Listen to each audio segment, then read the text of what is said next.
And then verse 21, it says, after all this happened, Paul decided he was going to go to Jerusalem, passing through Macedonia and Achaia. He said, after I've been there, I must visit Rome also. He sent 2 of his helpers, Timothy and Erastus, to Macedonia, while he stayed in the province of Asia a little bit longer. So Paul started to make plans to leave Ephesus. But before he left, we had a little bit of a riot. Okay? Verse 23. We'll read down into verse 31. It says, about that time there arose a great disturbance about the way. What's the way? We've read that twice now. So when they call us the way, it's the acknowledgement Jesus is claiming to be the only way to God. So it says, about that time there arose a great disturbance about the way. A silversmith named Demetrius, who made silver shrines of Artemis, remember they had the temple of Artemis there in Ephesus, brought in a lot of business for the craftsmen there. And he called them together along with the workers in related trades, and he said, you know, my friends, that we receive a good income from this business.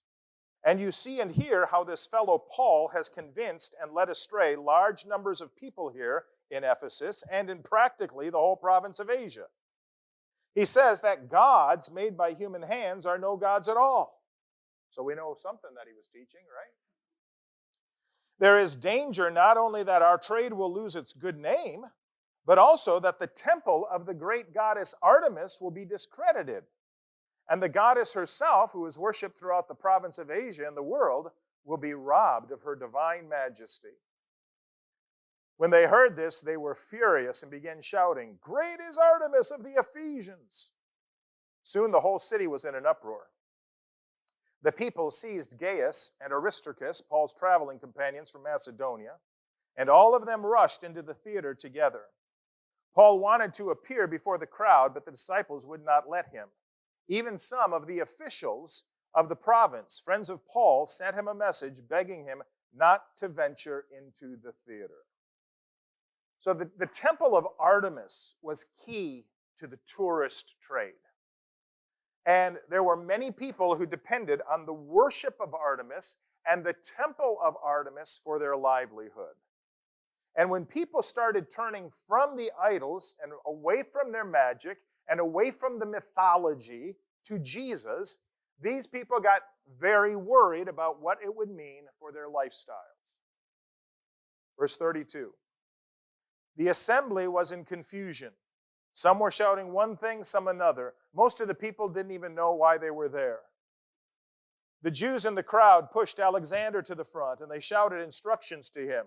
He motioned for silence in order to make a defense before the people. But when they realized he was a Jew, they all shouted in unison for about 2 hours, great is Artemis of the Ephesians. The city clerk quieted the crowd and said, fellow Ephesians, doesn't all the world know that the city of Ephesus is the guardian of the temple of the great Artemis and of her image which fell from heaven? There was like a meteor that had fallen to earth, and they thought that that was the image of Artemis. Therefore, since these facts are undeniable, you ought to calm down and not do anything rash. You have brought these men here, though they have neither robbed temples nor blasphemed our goddess. If then Demetrius and his fellow craftsmen have a grievance against anybody, the courts are open and there are proconsuls. They can press charges. If there is anything further they want to bring up, it must be settled in a legal assembly. As it is, we are in danger of being charged with rioting because of what happened today.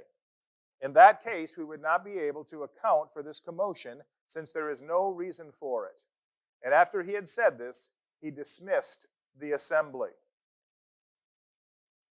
Okay? So, go on into chapter 20, verse 1. It says, when the uproar had ended, Paul sent for the disciples, and after encouraging them, he said goodbye, and he set out for Macedonia. So he actually ends up leaving Ephesus. Now, during this riot, it says that the Jews pushed Alexander out to the front. And what they probably wanted Alexander to do was convince the people that Paul and the Jews were separate. They had nothing to do with each other.